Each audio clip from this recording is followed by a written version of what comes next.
progressive left unique among all world cultures and determined to undermine and destroy the very principles that made itself possible.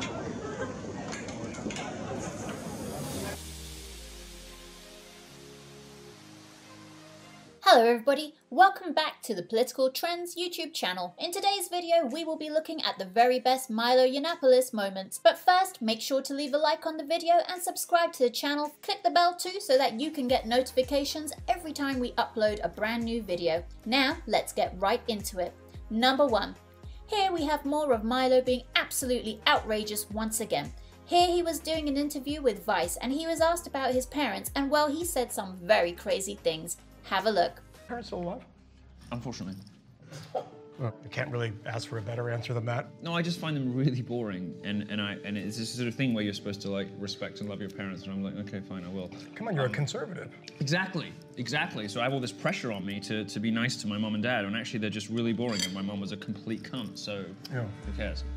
He clearly didn't have any nice things to say about his parents, and he did not pull any punches. He just said exactly what he felt. But then he mentioned something that he did when he was young, and once again, it is just so crazy.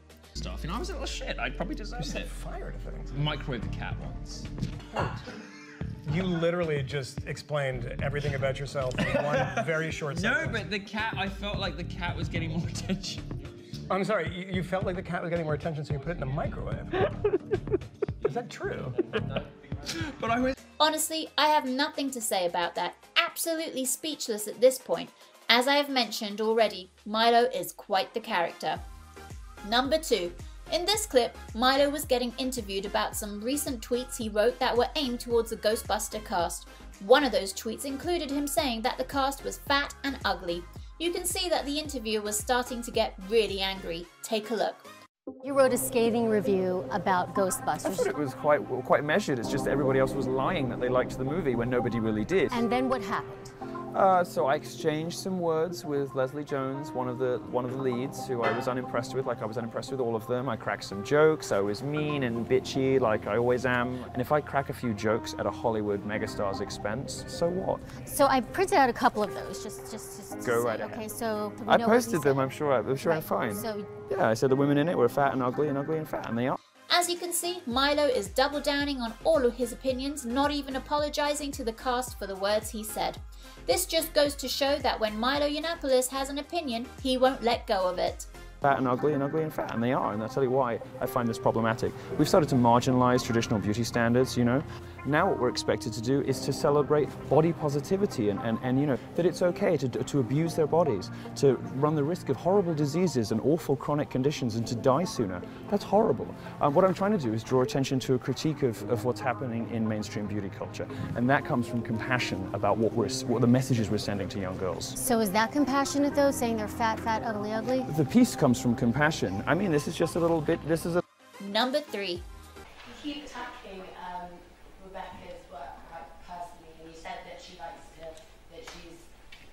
objectify men, but she doesn't like women being objectified. She actually wrote an article how she didn't like Brooklyn Beckham being called something like young, sexy, and legal, and how she thought that it was wrong that he was called that by another article. In a debate, Milo Yiannopoulos exposed someone for being hypocritical. Someone challenged Milo's claim that Rebecca, the person in question, is okay with objectifying men. Milo, of course, hit back with evidence. He did write an article in the wake of the Charlotte Proudman issue, and there was a lawyer who decided she didn't want to be a lawyer anymore, she wanted to be a Guardian columnist, so she made a name for herself by complaining that a man had said she looked nice. Well, I'm sorry, love. So she went to town, publicly shamed him. Milo brought up an old article that she wrote which is contrary to what she is saying now, that she is against objectifying men. In fact, the article says that if it was a man she would join in and laugh, but then she replies saying she does not recall writing such. It was a pretty funny situation. She was so convinced that she actually asked Milo to prove it. I am really interested to hear where you're going because I don't think I read it. In your piece you said that if it was a man, you'd probably have laughed. Do you want me to quote it? I'm genuinely, yes, I would, because I'm not saying you're wrong, I just don't remember writing it. Well, it's fair to say that she ate a large serving of humble pie. If I knew that a male member of staff was speculating about how I look naked, I would cause the sort of fuss that would make Charlotte Proudman look meek. If I heard a female colleague doing the same thing about Andrew in accounts, I'd probably laugh and I might even join in.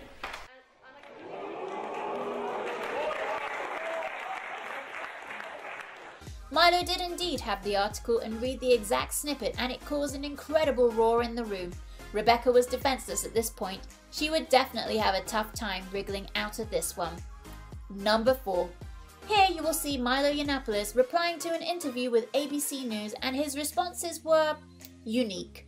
He leaves his points of view very clear. He doesn't deny being an internet troll and takes pride in it. This idea that celebrities are these fragile wallflowers? Give me a break. You and I both know people in Hollywood. Because she acted in a movie, Hollywood you blockbusters rallied people. are sitting at home crying into their iPhones. Why didn't you stand up, as people called her, ape, gorilla, and worse, and say, guys, this is good to do, but not racism. Why should I have to police other people's speech? Stand up for rights. I'm responsible. Why not stand up for the rights? I'm responsible for what I say. I'm perfectly happy to tell you I think that stuff is disgusting. So you had no obligation obligation for your 350,000 followers. Does Justin Bieber? He defends why he did it and how he has the right to say whatever he wants. He continues to say how he is only responsible for himself and not for what his fans and others say.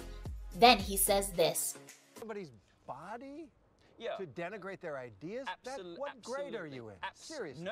Are you a 13-year-old boy? No. Absolutely I will, and I'll tell you why. Because somebody doesn't have a weight that you think is proper? That's revolting. No, it's not revolting. Yes, it is. No, it's not. I'll tell you what's revolting. What's revolting is the body positivity movement. What's revolting is this idea now that you can tell women that they'll be healthy at any size. Why? Because it tells women that you can be fat and you can be unattractive and you'll be happy anyway. That's a lie.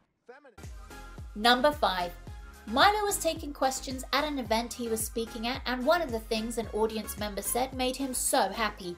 He was pretty much celebrating. It had something to do with his comments on whether people would have cancer feminism. Look at this. Hi, Milo. Hi. I'd like to start saying I've survived cancer twice, and I definitely say... I know what you're going to say.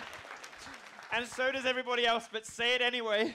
I'd rather have cancer than feminism. I'm sure we all know Milo's stance on feminism, and he is one of the people who would rather have cancer than feminism. There was a person in the crowd who had it for 2 years and survived, and proudly expressed that she'd rather have it than be a feminist. As you can see, this got a huge roar from the crowd, and Milo was very pleased too. Number 6. Remember when someone threw a shoe at George W. Bush while he was speaking? Well, someone tried the same thing on Milo Yiannopoulos. Milo was casually talking and doing his usual thing until someone in the crowd threw a shoe and tried to hit him. Emphasis on try. Winners and losers, the progressive left need all world cultures to determine to undermine and destroy the very principles that made itself possible.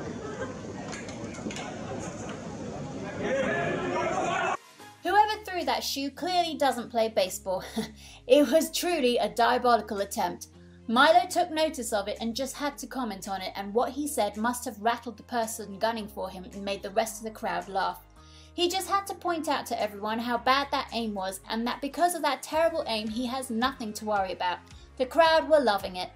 Milo was just insulting this person's attempt and then called him a loser, and he mentioned not needed to pull a George Bush and dodge the shoe since it just wasn't good enough at all.